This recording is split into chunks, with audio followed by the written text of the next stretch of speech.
What's poppin', people? My name is Duckhead, and today I'd like to discuss why video games are perceived to be such garbage in the modern day era.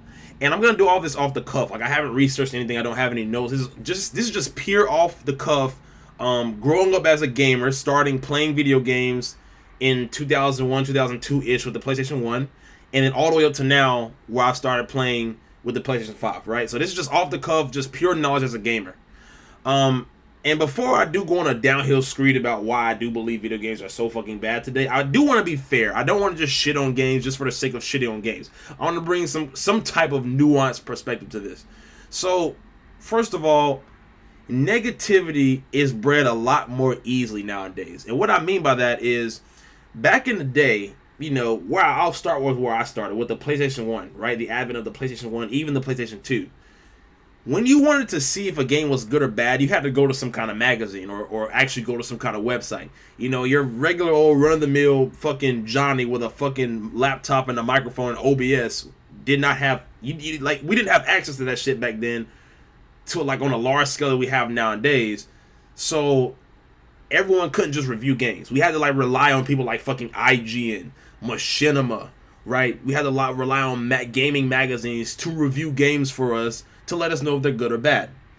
And now, if a game is even perceived to be a little bit on the bad side, the negativity that comes with that game spreads a lot more easily because of the advent of social media, because of the advent of, your regular Joe having access to the whole world in the form of YouTube. So I do have to address that and get that out of the way, because that adds some perspective as to why video games are perceived to be so bad nowadays. Now, I do want to move on from that. I feel like I've been fair, right? I feel like it was fair for me to bring that up. Now I want to move on to why I think video games are so bad nowadays. Starting with this. Back in the day, PlayStation 1, PlayStation 2, and even a large majority of PlayStation 3, you couldn't just fucking release a game with the mindset of it's broken now, I'm gonna fix this shit later with DLC and patches and things of that nature. You did not have that luxury. Maybe for PC you had that luxury, but you did not have that luxury for console, for PlayStation 1, for the original Xbox, for PlayStation 2. It was all or fucking nothing. If your game shipped in a broken, fucked up state, motherfuckers would not play your game. And it just was what it was. Your game would not be successful, right? You did not have that luxury of fixing it like you do nowadays. I can give you a bunch of prime examples. Basically every Battlefield except for Battlefield 1 that has released in the last fucking, 13 years, right? Fucking Battlefield 3 was garbage on release. Battlefield 4 was garbage on release. Battlefield 5 was garbage on release, and I still think it's a subpar game nowadays. Battlefield 2042 was garbage throughout, right? Call of Duty, Modern Warfare, fucking, Modern Warfare 2, garbage on release. Cold War, not that good on release, right? Pretty much all the modern Call of Duties were not that good on release, and they had to fucking release a bunch of patches to fix them. Black Ops 6, don't even get me started with the connection issues that we even face nowadays. Cyberpunk, I can go into Cyberpunk, right? A bunch of games, like Halo, like all these games, they release in broken states, and they're justified in doing that because they can just release DLC to fix it, so they don't have to even ship it out in a playable state. You could not do that back in the day. So it was an all or nothing mentality that these developers had in the PlayStation 1, PlayStation 2 days. That's why I could go to a random store, a random fucking store, like Edward McKay, which is like basically a place where they sell a bunch of used shit in my hometown I grew up in. I can go in there and pick a random video game off the shelf. Random. I could take that motherfucker home, Moto Madness. I can take that motherfucker home, have a blast with it. A complete game, complete with content, kept me satiated throughout the whole entire game, and I was good. I can't really do that in gaming nowadays. I can't really do that, right? Motherfuckers will drop support for games if they are not successful on release. So that's number one. There is no all or nothing mentality anymore. And also, I want to make sure I'm mentioning this because I'm editing this video and I've realized that I left this out. That all or nothing mentality that gaming developers had in the PlayStation 1, PlayStation 2 days, that all or nothing mentality bled into the PlayStation 3 era, when you had games like Modern Warfare 2, the original Modern Warfare 2, 2009.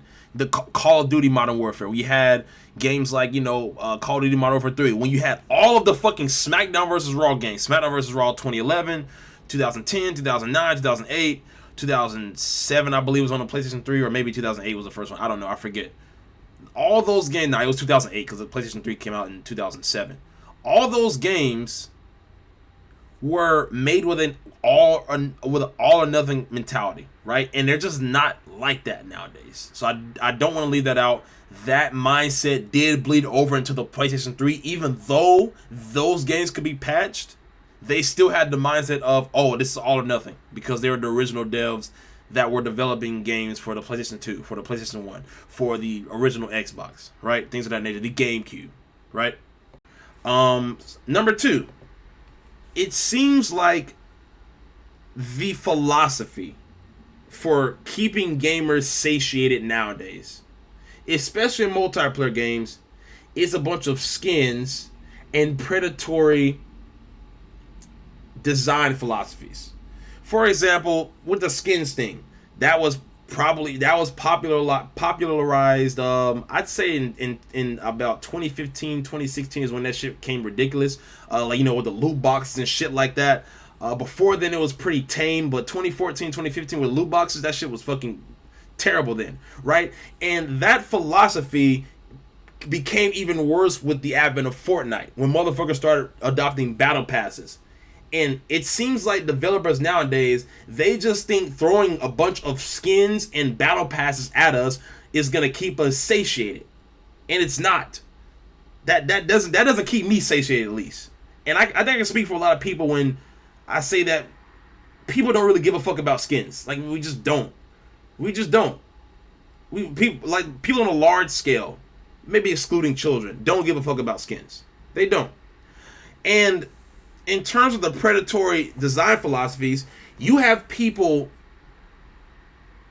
allegedly over at Activision who have patented EOMM, or engagement optimized matchmaking, which allegedly, right, literally fucking fucks your internet connection in a way that if you start doing too well, you start getting placed in lobbies that have worse internet connection, things of that nature, allegedly, right? And this is all designed to make you stay on the game. Predatory shit like that. Skill-based matchmaking, which has pervaded seemingly every fucking game, from fucking Dead by Daylight to fucking Call of Duty, right? To probably the next Battlefield. They're probably going to have some kind of skill-based matchmaking. Literally, a marketing fucking tactic is to say that your game does not have skill-based matchmaking. That's how much skill-based matchmaking has pervaded gaming nowadays online, right? They do these predatory practices to keep us online on their games, instead of just providing us with meaningful content, maps, characters, right? New modes. That's what I want to play. I don't give a shit about skins. I've never given a fuck about skins. I just never have, right? I never fucking have. That is why you see, and this is kind of my next point, right? I do think gaming is trash nowadays. I think the reason why you see a Marvel Rivals so successful is because they seem to prioritize fun over everything. That's what they seem to do. Now, I don't know if they have skill-based matchmaking in quick play. I don't know. I don't think that they do, because my games are too much of flips of coins. I may have a game where I shit on somebody, then a game where I get shit on, and then like 10 games where I shit on somebody, then like 10 games where I get shit on. Like, it's a flip of a coin. I don't know what I'm going to get. You know what I'm saying? It's a bunch of different people I play with. I'm either playing with a bunch of sweats, or I'll be playing with a bunch of noobs. Like, it's a mixed basket. So I don't think they have skill-based matchmaking in quick play. What they've done is what I think all fucking gaming fucking goddamn developers should do, is they have separated quick play, which is the casual side of the game, and they made that separate from ranked, which is where you go to sweat and sweat your balls off. That's what they have done, and that's why the game seems to be so successful. Like, there's literally no reason why a game like fucking Call of Duty, like Battlefield, like Halo, there's no reason why those games should be as shit as they are now. because they have adopted this mindset where they need predatory business practices, and they prioritize that shit over just producing a quality game.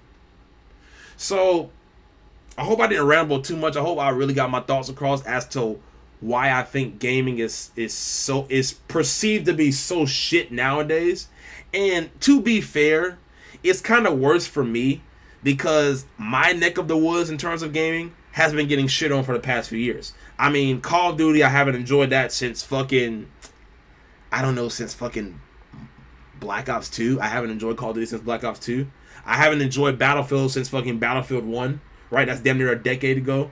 My Need for Speed has been fucking decimated because they keep canceling it for fucking Battlefield. Right? So all the games that I like, all the genres of games that I like, WWE, my wrestling games, they're fucking garbage now too. Absolute fucking garbage. The online play is garbage. Right? They're fucking releasing broken as shit as well. So like all the gaming in my neck of the woods has been fucking eviscerated. And it's negatively affected my outlook of games. But I think that those games are a microcosm of a larger issue in terms of what gaming has become in the modern times. Anyway, let me know what you think. What do you think about gaming nowadays? Do you think that it's in a good place? Do you think it's not in a good place? Let me know what you think in the comments down below. Anyway, I'm out of this bitch. Y'all have a good one. Bye. Go on.